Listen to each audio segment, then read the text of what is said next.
Հայաստանի Հանրապետության կրթության, գիտության, մշակույթի և սպորտի նախարարությունը հայտարարում է 2027 թվականի երիտասարդական մայրաքաղաք մրցույթի SMS քվեարկության մեկնարկը տրված է։ Հաջորդ տարվա երիտասարդական մայրաքաղաքի կոչմանն են հավակնում Գորիսը, Վեդին, Մասիսը, Վաղարշապատը, Ստեփանավանը։ 5 քաղաքներից յուրաքանչյուրն ունի իրեն բնորոշ երիտասարդական դիմագիծը,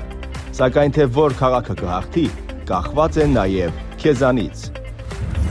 Եվ այսպես, դեկտեմբերի 4-ից մինչև դեկտեմբերի 13-ը քո նախընտրած քաղաքի օգտին քվեարկելու համար ուղարկիր կարճ հաղորդագրություն 1041 համարին, հայատար գրելով քաղաքի անունը։ Մեկ հաղորդագրության արժեքն է 50 դրամ։ Հաղթողը կորոշվի փորձագիտական գնահատման և SMS քվեարկության արդյունքների համադրմամբ։